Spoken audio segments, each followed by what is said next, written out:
Hello everyone, কেমন আছেন সবাই? আশা করি সবাই অনেক ভালো আছেন। তো আজকে হচ্ছে এপিসোড 6 আর আজকে হচ্ছে আমরা শিখতে চলেছি what is the statement and statement হচ্ছে কিভাবে কাজ করে এন্ড স্টেটমেন্টটা কি এভরিথিং। স্টেটমেন্ট সম্পর্কে আমরা সম্পূর্ণ একটা ধারণা নিব। প্রথম কোশ্চেনটা হচ্ছে what is the JavaScript statement. Actually হচ্ছে কি প্রোগ্রামিং ল্যাঙ্গুয়েজ একটা যদি আপনারা খুব ভালোভাবে শিখতে পারেন, ফর এক্সাম্পল জাভাস্ক্রিপ্ট যদি খুব ভালোভাবে শিখতে পারেন, তারপর হচ্ছে আপনার অন্য প্রোগ্রামিং ল্যাঙ্গুয়েজে গেলে হচ্ছে খুব ভালোভাবে সেটাকে গেস করতে পারবেন যে খুব মানে কোনটা কি হয়। ফর এক্সাম্পল বেসিকটা যদি আপনি ফর এক্সাম্পল দেখতে পারেন যে এখানে স্টেটমেন্ট নিয়ে কথা বলতেছি, সেই স্টেটমেন্টটা হচ্ছে সব প্রোগ্রামিং ল্যাঙ্গুয়েজে আছে। আর আপনার যদি জাভাস্ক্রিপ্টটা খুব ভালোভাবে বেসিক থেকে একদম মানে স্ট্রং ভাবে যদি শিখতে পারেন, তাহলে হচ্ছে আপনারা যদি পাইথনে শিফট করেন বা সি তে শিফট করেন বা জাভাতে শিফট করেন বা সলিডিটিতে শিফট করেন, যেটাতেই শিফট করেন না কেন সেটা শিখতে আপনাদের জন্য খুবই সহজ হয়ে যাবে বিষয়টা। তো স্টেটমেন্ট কাকে বলে বা স্টেটমেন্ট কি সেটা দেখার জন্য আমরা প্রথম হচ্ছে আমাদের ডিরেক্টরিতে যাচ্ছি এন্ড এখানে একটা নতুন ফোল্ডার মেক করতেছি যার নাম দেব হচ্ছে হোয়াট ইজ দ্য স্টেটমেন্ট। ক্লাসটা হচ্ছে ক্লাস 5, সরি ফর দ্যাট, ক্লাসটাকে ক্যাপিটাল করি, ক্লাস ইটস হচ্ছে 6। ওকে, আমরা 6 নম্বর ক্লাস আছি এন্ড এটাকে হচ্ছে আমরা কোড এডিটর ওপেন করতে পারি। আমি অলরেডি ওপেন করে রেখেছি maybe, yes. So what is the statement and এইখানে হচ্ছে আমরা একটা ফাইল বানাবো যার নাম দেব হচ্ছে index.html। ওকে, html। ওকে, তো সেভ করব এখন কন্ট্রোল এস চাপ দিয়ে এন্ড জাস্ট হচ্ছে সেভ এন্ড আরেকটা ফোল্ডার বানাবো এটার ভিতরে। Just sorry for that, it's not open folder. Right click করব এন্ড এখান থেকে হচ্ছে নিউ ফোল্ডার। সো নিউ ফোল্ডারের নামটা দেব, এইখানে হচ্ছে শো করতেছে, নিউ ফোল্ডারের নামটা দেব হচ্ছে স্ক্রিপ্ট বা স্ক্রিপ্ট দিতে পারি, স্ক্রিপ্ট এন্ড স্ক্রিপ্টের ভিতরে জাস্ট এক নম্বর হচ্ছে ফাইল বানাবো যার নাম দেব হচ্ছে app.js। Okay, alright. So control S enter. Okay, so এইখানে জাস্ট হচ্ছে আমরা কনসোল করি, console.log hello, that's it.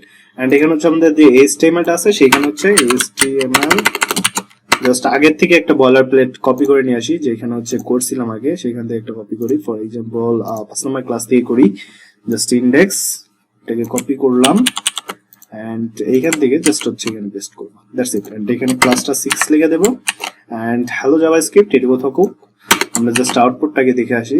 Just এর উপরে যদি আমরা ডাবল ক্লিক করি, স্টেটমেন্ট এটার ভিতরে যদি ডাবল ক্লিক করি তাহলে আমাদের index.html ফাইলটাকে ওপেন করে নেবে হ্যালো জাভাস্ক্রিপ্ট। এন্ড আমরা যদি রিসপেক্ট করি কনসোল আমরা কিছু দেখতে পারবো না, বিকজ অফ আমরা হচ্ছে এখন লিংক করিনি। সো লিংক করার জন্য স্ক্রিপ্ট এন্ড src আমাদের সোর্স ফাইলটাকে বলে দেবো ডট স্ল্যাশ হচ্ছে কিসের ভিতরে যেতে হবে, আমরা স্ক্রিপ্ট নামে যে ফোল্ডারটা বানাইছি সেটার ভিতরে script script slash app.js। Alright, এই লাইনটাকে শেষ করে দেবো। অলরাইট, সো এখন যদি সেভ করি এন্ড এখানে যদি রিলোড করি তাহলে হ্যালো বলতেছে, তার মানে আমাদের লিংক আপটা ডান। সো স্টেটমেন্টটা কি? স্টেটমেন্টটা মেইনলি হচ্ছে এক একটা কাজ। আমরা ধরতে পারি যে ফর এক্সাম্পল আমরা এখানে বলতে পারি আমি কাল কলেজে যাব। এই যে একটা বললাম, আই মিন আমি যে কালকে কলেজ যাব, এটা একটা স্টেটমেন্ট আর এটা হচ্ছে একটা কাজ। ওকে, এন্ড সেকেন্ডলি আমরা বলতে পারি একটা দাড়ি দিলাম এন্ড সেকেন্ড বলতে পারি রাতে এখনো খাইনি। ওকে, সো এটা একটা কাজ। ওকে, একটা জিনিস লক্ষ্য করুন, আমরা যখন নাকি বললাম আমি কাল কলেজে যাব, বলার পর আমরা একটা ফুল স্টপ দিছি বা এখানে আমরা দাড়ি দিতে পারি। ওকে, সো দাড়ি দিলাম। এই যে প্রত্যেকটা লাইন শেষে আমরা একটা দাড়ি দিচ্ছি, এটা একটা কাজ, এইটা একটা কাজ, আই মিন এইটা একটা স্টেটমেন্ট, এইটা একটা স্টেটমেন্ট। সো প্রোগ্রামিং এর ভাষায় এই যে একটা কাজকেই হচ্ছে স্টেটমেন্ট বলা হয়। সো আমরা যদি এখানে জাস্ট দেখি console.log, আমরা মেবি অনেকবার লিখেছিলাম হ্যালো ওয়ার্ল্ড এরকম লিখেছিলাম এন্ড লাস্ট হচ্ছে একটা সেমিকোলন দিছিলাম এন্ড সেমিকোলনটার মানে হচ্ছে এই এক নাম্বার লাইনের এই যে স্টেটমেন্টটা লিখলাম আর এটা এইখানেই শেষ, সেমিকোলন দিয়ে বোঝাইলাম যে এই স্টেটমেন্টটা এইখানেই শেষ এন্ড সেকেন্ড স্টেটমেন্টটা শুরু। For example console.log hello. Okay, so মাঝে মধ্যে আমরা দেখেছিলাম যে আমরা হচ্ছে সেমিকোলন দেই নেই, তারপরেও কিন্তু প্রবলেম হয় নাই, কিন্তু এটা মাস্ট বি দিতেই হবে। ফর এক্সাম্পল আপনি যদি সলিডিটি করেন, আমি ব্লক সাইড ডেভেলপার হতে চান, তাহলে কিন্তু মানে সব প্রোগ্রামিং ল্যাঙ্গুয়েজে কিছু যেমন পাইথনে হচ্ছে দিতে হয় না। সো কিছু প্রোগ্রামিং ল্যাঙ্গুয়েজ আছে যেগুলো হচ্ছে মাস্ট বি সেমিকোলনটাকে দিতেই হয়, এটা বাধ্যতামূলক, এটা না দিলে হচ্ছে ইরর শো করে। যাই হোক, এখন যদি আমরা এখন রিলোড করি এখানে জাস্ট হচ্ছে দুইটা স্টেটমেন্ট পাই গেলাম।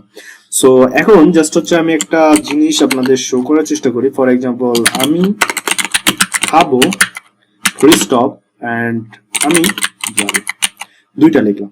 এখানে কিন্তু একটা লাইনে দুইটা স্টেটমেন্ট লিখলাম। ওকে, সো প্রোগ্রামিং এর ভেতরেও আমরা ঠিক এরকম ভাবে এক লাইনেও দুইটাও লিখতে পারি। ফর এক্সাম্পল, এখানে যদি আমি একটা অ্যালার্ট করি এন্ড অ্যালার্টের ভিতরে যদি লিখি হ্যালো, এন্ড এখানে যদি আমরা আরেকটা অ্যালার্ট করি, sorry for that, sorry, and ALERT, দেখুন তো এখন এখানে কি দেখায়, ওয়ার্ল্ড। সেভ করলাম, এখানে সে লোড করি, দেখেন ইরর দেখাচ্ছে। কি ইররটা? আনকট সিনট্যাক্স ইরর। এটা হচ্ছে সিনট্যাক্স ইরর বলতেছে, বিকজ অফ আমাদের যে এখানে একটা স্পেস দেই তারপরেও কিন্তু কাজ হবে না, যেহেতু আমরা হচ্ছে লাইনটাকে শেষ করে নেই। ও বুঝতে পারতেছে না যে আমাদের এই স্টেটমেন্টটা কোথায় যায় শেষ হচ্ছে, ও ভাবতেছে পুরা এই লাইনটা শেষ হইছে এইখানে। ওকে, কিন্তু আমরা কিন্তু সেটা করতেছি না, আমরা করতেছি এখানে একটা স্টেটমেন্ট শেষ, এখানে একটা স্টেটমেন্ট শেষ, বাট ও এটা বুঝতে পারতেছে না, বলতেছে আনএক্সপেক্টেড আইডেন্টিফায়ার অ্যালার্ট। ওকে, কত নম্বর লাইন থেকে এটা বলতেছে? 1 নম্বর লাইন থেকে, এই যে এখানে বলতেছে, মানে এটাও বুঝতেই পারতেছে না এটা কি বা আনএক্সপেক্টেড, মানে ও এটা এক্সপেক্ট করতেছিল না, কিন্তু তারপর আমরা লিখছি, তো বুঝতেই পারতেছে না। যাই হোক, এখন যদি আমরা জাস্ট এখানে যদি একটা সেমিকোলন দিয়ে দিই এন্ড এইখানে যদি একটা সেমিকোলন দিয়ে দিই, সেভ করি, এখন আই হোপ কাজ করার কথা। ইয়া গট ইট, হ্যালো, তারপরে আমরা কিন্তু সেম লাইন লিখছি, কিন্তু আমরা একটা সেমিকোলন দিয়ে আইডেন্টিফাই করে বলে দিছি যে এইটা একটা স্টেটমেন্ট এন্ড এইটা একটা স্টেটমেন্ট। তো বুঝতে পারতেছেন স্টেটমেন্টটা কিভাবে কাজ করে এন্ড স্টেটমেন্টটা কি মেইনলি, আশা করি বুঝতে পারতেছেন। সো এখন আমরা যদি আরেকটা কাজ করি, অ্যালার্ট, এন্ড এখানে যদি বলি পাস যোগ পাস। ওকে, সো অ্যান্সারটা কত হতে পারে? 5 5 10, 10 আর 5 15। সো লোড করি, আমাদের এখানে 15 দেখাচ্ছে। সো এখন আমরা যদি জাস্ট হচ্ছে পাস প্লাস এন্টার দিলাম একটা, এন্ড পাস প্লাস এন্টার, বা এই প্লাসটাকে নিচে দিলাম এন্ড সেট করলাম, এন্ড এখানে আমরা লাইনটাকে শেষ করে দিই, এইখানে এসে স্টেটমেন্টটাকে শেষ করছি। সো লোড করি, তাও আমাদের 15 দেখাচ্ছে, বিকজ অফ ও কিন্তু জাস্ট দেখতেছে এইখান থেকে লেখা শুরু করছে আর এইখানে স্টেটমেন্টটা ক্লোজ করে দিছে, আই মিন সেমিকোলন দিয়ে। ওকে, সো ও এক লাইন থেকে পড়তেছে 2 লাইন 3 লাইন, মানে ও কোনো জায়গায় শেষ দেখতেছে না। আপনি যদি এইখানে জাস্ট যদি শেষ করে দেন তাহলে হচ্ছে ইরর দেখাবে। সেভ করি, রিলোড করি, সরি ফর দ্যাট, আমরা যদি এখানে রিলোড করি তাহলে দেখুন বলতেছে uncaught syntax missing after argument list. Okay, এখানে ইররটা একটু জাস্ট বোঝার চেষ্টা করবেন, আনকট সিনট্যাক্স ইরর মিসিং, মানে কিছু একটা মিসিং দেখাচ্ছে, আর সেটা কি মিসিং? সেটা হচ্ছে এই ব্র্যাকেটটা মিসিং। ওকে, সো এইটাই হচ্ছে মেইনলি মিসিং। কত নাম্বার লাইনে? 2 নাম্বার লাইনে এইখানে মিসিং বলতেছে। ওকে, সো বুঝতে পারতেছেন তাহলে স্টেটমেন্টটা কিভাবে কাজ করে এন্ড মানে আমাদের এই সেমিকোলন দেওয়াটা কতটা জরুরি। ওকে, এন্ড এইখানে আমরা চাইলে সেপারেট মানে এক লাইনেই 3-4টা করতে পারি, console.log হ্যালো, এন্ড এখানে আবার অ্যালার্ট করতেছি, স্টেটমেন্টটা জাস্ট খালি ক্লোজ করতেছি, অ্যালার্ট, এন্ড এখানে বলতেছি পাস সরি 15 অ্যান্সার হবে। সেভ করলাম, লোড করি, এখানে 15 দেখাচ্ছে, তারপরে হচ্ছে আমাদের 15 অ্যান্সার হবে। কনসোল কিন্তু অলরেডি প্রিন্ট করে দিছে, আপনারা জাস্ট যদি একটু লোড করেন তাহলে 15, তারপরে হচ্ছে আমাদের কনসোলটাকে প্রিন্ট করবে। ওকে, এন্ড তারপরে বলতেছে 15, মানে প্রথমে হচ্ছে এইটা পড়লো, এই স্টেটমেন্টটা পড়লো, তারপর হচ্ছে এইটা পড়লো, এটা কিন্তু এক লাইনে আছে, সমস্যা নাই, কিন্তু আমরা কি করছি এখানে স্টেটমেন্ট ক্লোজ করে দিছি, এটা হচ্ছে মেইন রিজন। ওকে, সো এই হলো স্টেটমেন্ট, এন্ড আশা করি স্টেটমেন্ট খুব ভালোভাবে বুঝতে পারছেন। যদি কোনো প্রবলেম বা ইস্যু থেকে থাকে তো অবশ্যই হচ্ছে কমেন্ট করবেন। আজকে ভিডিওটা এই পর্যন্ত, এন্ড নেক্সট ভিডিওতে আমরা আরো ডিপলি অনেক কিছু শিখতে চলেছি। সেই পর্যন্ত ভালো থাকবেন, সুস্থ থাকবেন, আল্লাহ হাফেজ।